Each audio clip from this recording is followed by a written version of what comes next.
Assalamualaikum warahmatullahi wabarakatuh. Perkenalkan, nama saya Cynthia Zahra dengan NIM 2008635 dari Prodi Pendidikan Bisnis kelas 2B.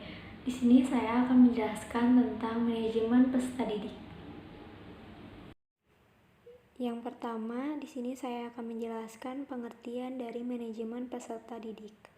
Di sini, manajemen peserta didik berasal dari gabungan kata manajemen dan peserta didik, yang dimana manajemen adalah ilmu pengetahuan dan seni untuk mengatur, mengorganisasikan aktivitas kerja dengan cara memanfaatkan orang lain untuk mencapai suatu tujuan tertentu. Sedangkan peserta didik dalam pemaknaan regulasi kependidikannya adalah anggota masyarakat yang berusaha mengembangkan potensi diri melalui proses pembelajaran yang tersedia pada jalur, jenjang, dan jenis pendidikan tertentu. Lalu di sini ada fungsi manajemen peserta didik. Yang pertama, fungsi yang berkenaan dengan pengembangan individualitas peserta didik, yaitu agar mereka dapat mengembangkan potensi-potensi individualitasnya tanpa banyak terhambat. Potensi-potensi bawaan ini meliputi kemampuan umum atau kecerdasan, kemampuan khusus atau bakat, dan kemampuan lainnya. Yang kedua, ada fungsi yang berkenaan dengan pengembangan fungsi sosial peserta didik, yaitu agar peserta didik dapat mengadakan sosialisasi dengan sebayanya, dengan orang tua dan keluarganya, dengan lingkungan sosial sekolahnya, dan lingkungan sosial masyarakatnya. Fungsi ini berkaitan dengan hakikat peserta didik sebagai makhluk sosial. Yang ketiga, ada fungsi yang berkenaan dengan penyaluran aspirasi dan harapan peserta didik, yaitu agar peserta didik tersalur hobi, kesenangan, dan minatnya. Ini perlu disalurkan karena ia dapat menunjang terhadap perkembangan diri peserta didik secara keseluruhan. Yang keempat, ada fungsi yang berkenaan dengan pemenuhan kebutuhan dan kesejahteraan peserta didik, yaitu agar peserta didik sejahtera dalam hidupnya. Kesejahteraan ini sangat penting karena dengan demikian, ia akan juga turut memikirkan kesejahteraan sebayanya. Kemudian ada tujuan manajemen peserta didik. Tujuan yang pertama yaitu meningkatkan pengetahuan keterampilan dan psikomotor peserta didik. Yang kedua, menyalurkan dan mengembangkan kemampuan umum atau kecerdasan bakat dan minat peserta didik. Yang ketiga, menyalurkan aspirasi, harapan, dan memenuhi kebutuhan peserta didik. Selanjutnya, prinsip-prinsip manajemen peserta didik. Yang pertama, penyelenggara harus mengacu pada peraturan yang berlaku pada saat program dilaksanakan. Yang kedua, manajemen peserta didik harus mempunyai tujuan yang sama atau mendukung terhadap tujuan manajemen sekolah secara keseluruhan. Yang ketiga, segala bentuk kegiatan manajemen peserta didik haruslah mengemban misi pendidikan dan dalam rangka mendidik peserta didik. Yang keempat, kegiatan-kegiatan manajemen peserta didik haruslah diupayakan untuk mempersatukan peserta didik yang mempunyai keragaman latar belakang dan mempunyai banyak perbedaan. Yang kelima, kegiatan manajemen peserta didik haruslah dipandang sebagai upaya pengaturan terhadap pembimbingan peserta didik. Yang keenam, kegiatan manajemen peserta didik haruslah mendorong dan memacu kemandirian peserta didik. Yang ketujuh, kegiatan manajemen peserta didik haruslah fungsional bagi kehidupan peserta didik, baik di sekolah maupun di masa depan. Selanjutnya, ruang lingkup manajemen peserta didik.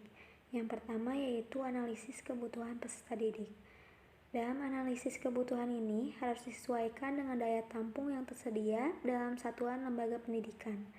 Selain itu, analisis kebutuhan siswa juga harus didasarkan pada rasio keseimbangan antara peserta didik dengan tenaga pendidikan. Dan lembaga pendidik harus benar-benar memperhatikan dari mana siswa tersebut direkrut. Yang kedua yaitu rekrutmen peserta didik, yang biasanya terdapat beberapa panitia yang dinamakan Panitia Penerimaan Siswa Baru atau PPSB. Adapun informasi yang dianggap penting bagi calon peserta didik yaitu profil lembaga pendidikan, prosedur pendaftaran, dan biaya pendidikan. Yang ketiga yaitu seleksi peserta didik. Proses seleksi pada hakikatnya untuk memetakan peserta didik agar dia mampu menerima dan mendapatkan layanan pendidikan sesuai dengan kemampuan yang dimilikinya. Proses seleksi biasanya dilakukan melalui beberapa tahap, seperti seleksi administrasi dan tes. Yang keempat ada orientasi peserta didik. Kegiatan ini bertujuan untuk mengenalkan lingkungan sekolah yang mana peserta akan menimba ilmu, mengenalkan tata tertib dan peraturan sekolah, membangun hubungan yang harmonis sesama keluarga besar sekolah, dan memberi motivasi kepada siswa dalam meningkatkan prestasi sekolah. Yang kelima yaitu penempatan peserta didik atau pembagian kelas. Dalam melakukan penempatan ini, maka harus didasarkan pada fungsi integrasi yang didasari kesamaan terhadap potensi dan karakteristik peserta didik yang semenjak awal harus diidentifikasi secara objektif. Hal ini bertujuan untuk memberikan layanan yang tepat dan sesuai dengan kebutuhan peserta didik. Yang keenam, pembinaan dan pengembangan peserta didik. Kegiatan pembinaan dan pendidikan ini berorientasi pada pengembangan minat dan bakat atau potensi sehingga proses pembelajaran dijadikan sebagai wahana pengembangan potensi siswa. Yang ketujuh yaitu pencatatan dan pelaporan. Proses pencatatan merupakan langkah untuk mengumpulkan semua data yang dibutuhkan yang berhubungan dengan siswa selama dia menjadi peserta didik. Kegiatan ini dilakukan sejak siswa tersebut mendaftarkan dirinya sebagai peserta didik sampai lulus dan menjadi alumni. 8 yaitu kelulusan dan alumni. Pada tahap ini, sekolah harus melakukan evaluasi sejauh mana kualitas output yang dihasilkan dari sebuah proses pembelajaran. Sekolah pun seharusnya memiliki data tentang alumni dan keberadaan mereka, serta harus mampu membangun komunikasi dengan para alumni dan memfasilitasi mereka untuk berperan aktif dalam mengembangkan lembaga pendidikan. Lalu di sini ada pendekatan manajemen peserta didik, yang dimana ada 3 macam. Yang pertama yaitu pendekatan kuantitatif. Dengan pendekatan kuantitatif, peserta didik diharapkan dapat memenuhi harapan lembaga pendidikan yang menjadi tempat belajarnya.